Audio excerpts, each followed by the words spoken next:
Bonjour, très heureuse de vous retrouver pour plonger ensemble au cœur de l'actualité culturelle de la semaine avec cette fois-ci un petit détour du côté du sport. Vous êtes prévenus, préparez d'ores et déjà vos baskets et vos vélos. Nous commençons tout de même en douceur ou presque avec l'exposition Voilà dont les titres signifient trouble, confusion. Il est question, vous allez les voir, d'identité, des stéréotypes et de multiculturalisme.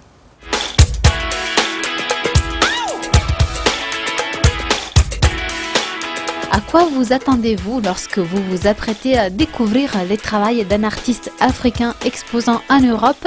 Et que pensez-vous d'emblée de la démarche d'un artiste européen actif au cœur des pays africains et arabes? À travers leur création, l'Allemande Catherine Strobel et le Nigérien Emeka Udemba tâchent de susciter une réflexion autour des stéréotypes auxquels ils font souvent face en tant qu'artistes cosmopolites. Les deux artistes ont appelé cette exposition Waala, qui est un mot pidgin, c'est-à-dire c'est une langue qui est dérivée de l'anglais et qui est beaucoup utilisée au Nigeria, le pays d'origine d'Emeka Udemba. Waala signifie trouble, confusion. Ils ont voulu jouer sur la confusion entre les deux artistes et mettre aussi un peu en difficulté le visiteur par rapport à ces clichés dont on a du mal à se défaire, les clichés qu'on a sur les artistes africains par rapport aux artistes européens. Ce qu'on a tendance à penser sur les artistes africains, c'est que leurs œuvres vont être plus ou moins exotiques ou alors qu'ils vont critiquer la mondialisation. Pour éviter ce regard avec une certaine attente sur ces œuvres, Emeka Udemba et Catherine Strobel ont décidé de ne pas signer la plupart des œuvres présentes dans cette exposition. Comme ça, on ne sait pas si c'est l'artiste africain ou l'artiste allemande qui a fait telle œuvre. Parfois c'est lui, parfois c'est elle, parfois c'est eux deux ensemble. Des œuvres qui se nourrissent du vécu quotidien de ces deux artistes, marqués par cette double appartenance à la culture européenne et africaine. À plusieurs reprises dans des magazines de mode français, il y a eu des séries de photographies sur la mode africaine, des vêtements inspirés de motifs africains, mais avec des mannequins blanches qu'on a transformés ou grimés en noir. Du coup, Emeka Udemba, ça l'a interrogé. Il a fait cette série de dessins qui représentent des personnes à la peau blanche, mais les cheveux sont crépus. C'est des coupes afro, donc il y a les deux caractéristiques en une seule personne. Si les parcours personnels de ces deux artistes trouvent écho dans l'ensemble des œuvres exposées, Catherine Strobel et Emeka Udemba ne s'interdisent pas quelques références au travail d'autres artistes contemporains. Ils font un hommage à un artiste qui a fait une performance dans les années 60, un artiste américain qui s'appelle Bruce Nauman. Donc une performance filmée dans laquelle il teint son corps dans différentes couleurs. Les deux artistes ont décidé de refaire en quelque sorte cette performance, mais en ne gardant que les couleurs blanches et noires qui font référence aux couleurs de peau. C'est à la fois un hommage à Bruce Nauman et une réflexion sur l'échange de couleurs de peau. Réalisé avec les soutiens de l'École nationale supérieure d'art de Dijon et de l'appartement Galerie Interface, l'exposition Voilà est prolongée jusqu'au 14 septembre.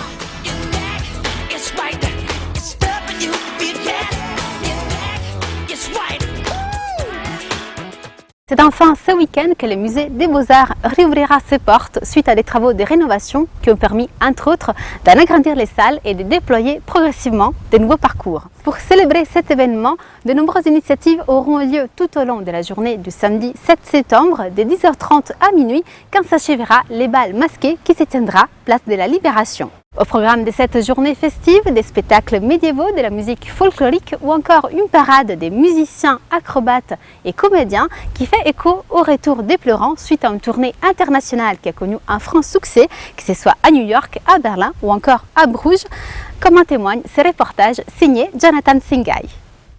Bruges et ses nombreux canaux qui lui vaut le surnom de Petite Venise du Nord. Ses belles façades gothiques et ses nombreux musées en font une ville d'art et d'histoire, à l'image de Dijon avec laquelle la capitale des Flandres partage bien plus qu'un simple attrait touristique. Au cœur de l'église Notre-Dame, on peut ainsi découvrir, et ce n'est pas un hasard, les tombeaux de Charles le Téméraire et Marie de Bourgogne. Bruges était une des capitales des ducs de Bourgogne en tant que comte de Flandre. Souvenons-nous que Philippe le Hardi avait épousé Marguerite de Flandre et que donc il avait hérité grâce à elle de la Franche-Comté, ce qui était intéressant pour un prince de Bourgogne, mais également de la Flandre de l'Artois. 2 tombeaux, à l'instar de ceux de Philippe le Hardi et Jean sans Peur, exposés au musée des Beaux-Arts de Dijon. Toutefois ici, aucun pleurant pour orner les gisants. Non plus un cortège de pleurants, mais l'évocation de tout le lignage avec les armoiries de tous les ancêtres de Marie de Bourgogne. Et puis donc le même modèle adapté pour Charles le Téméraire avec un lion, avec son aume de guerrier et donc dans un style un petit peu plus marqué par la Renaissance, également sa généalogie. Les pleurants, on les retrouve à 2 pas de l'église, au musée Saint-Jean de l'Hôpital. C'est ici qu'après une tournée de plus de 2 ans aux États-Unis, les 37 statuettes en albâtre du tombeau de Jean sans Peur peuvent être admirées par le public dans les moindres détails. Certains qui se tiennent le visage, d'autres qui regardent le ciel, l'un qui prie, l'autre qui tend les mains, le troisième qui est dans sa sphère, sous son capuchon et ainsi de suite. Et pour la première fois de leur périple, les pleurants font la rencontre d'œuvres contemporaines, celle du sculpteur Giacometti. 2 époques et 2 styles complètement différents, et pourtant la même évocation de ce sentiment universel de deuil et de tristesse. La manière dont individuellement chaque personnage est un individu. Vous pouvez les prendre chacun séparément, ils ont tous une manière de représenter la peine, le chagrin, la douleur et la solitude. Et c'est pour ça que ces sculptures-là sont étonnamment contemporaines dans le regard qu'on leur porte. Les pleurants seront exposés à Bruges jusqu'au 19 août. Après, ce sera direction Berlin en septembre, puis Paris en février 2013 au musée de Cluny, avant de revenir pour de bon au Bercail, à Dijon, au musée des Beaux-Arts. Les commerçants participeront également à cette journée des célébrations pour la réouverture du musée des Beaux-Arts en exposant des reproductions d'œuvres d'art dans leurs vitrines, des reproductions à gagner suite à un tirage au sort. Plus de renseignements pour participer sur les sites internet qui s'affichent en bas de votre écran. À noter également que la rénovation du musée des Beaux-Arts fait l'objet d'un ouvrage à paraître aux éditions Faton, un ouvrage qui a pour titre « Musée rénové, palais révélé » signé par Patrice Bouillot. Côté musique, cette semaine, 4 concerts pensés pour les férus de musique ska et punk s'enchaînent ce vendredi à l'espace autogéré des Tanneries. Entre ceux-ci, celui de Mister Kowalski, des passages à Dijon dans le cadre de sa tournée européenne. On retrouvera également les groupes dijonnais Eleven Louder. On écoute tout de suite un extrait du titre Firewater.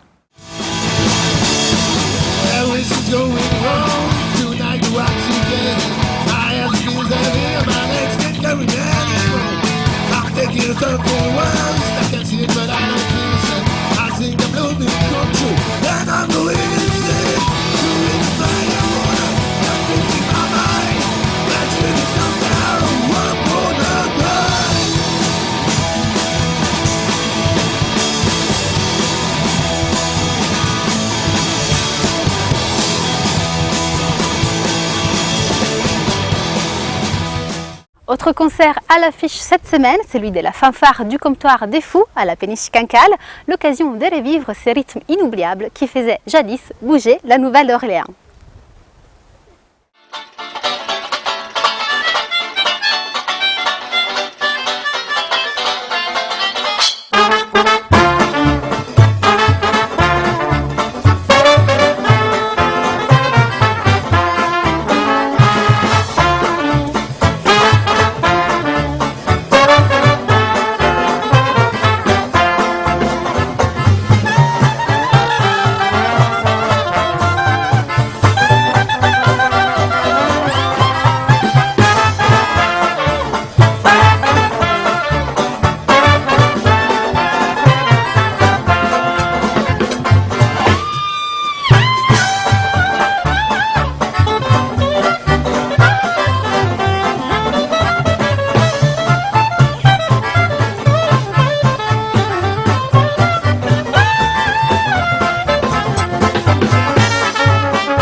Avez-vous chaussé vos baskets? Car la course du bien public avance, elle, à grands pas.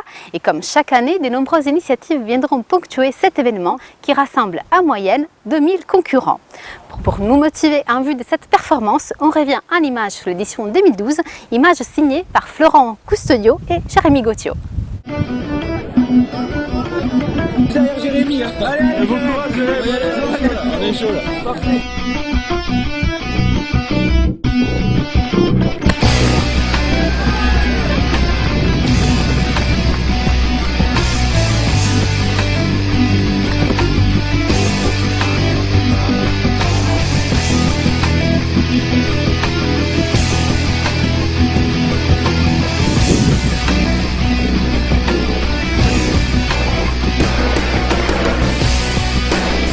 Félix, dis bonjour. Salut. Voilà, tu vas faire un temps aujourd'hui. Voilà, en dessous de 45, allez. T'as pris de la potion? Ah non, je suis sur le temps quand j'étais petit là. Ah, c'est bien. Nickel. Bon courage. Merci beaucoup.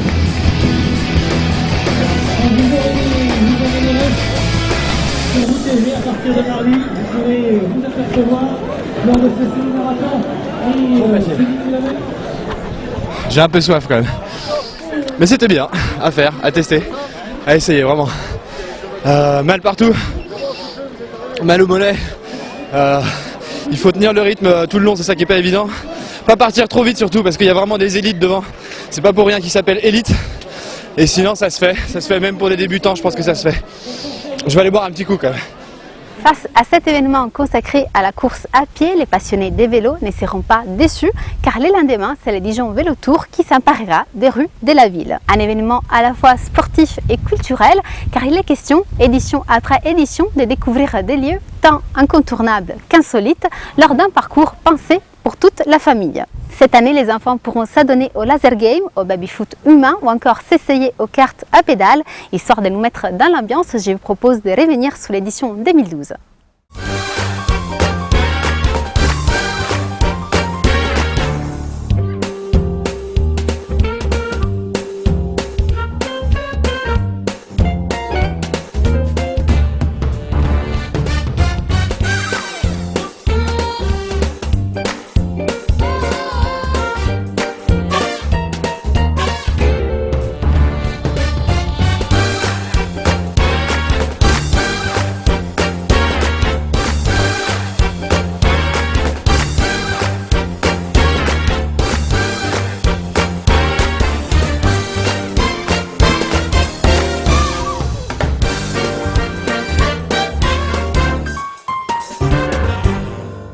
Et si vous aimez faire du vélo, n'oubliez pas la bourse au vélo organisée par l'association La Bécane à Jules. C'est samedi à partir de 10h au 17 rue des Lilles. Et pour les férus des BD, la librairie Gringer proposera samedi une rencontre avec les dessinateurs Benoît Dahan et les scénaristes Erwan Courbier autour des psycho-investigateurs. J'espère que chacun d'entre vous pourra trouver son bonheur pour profiter au mieux des séjours à venir. Quant à moi, je vous donne rendez-vous lundi prochain. D'ici là, passez une excellente semaine.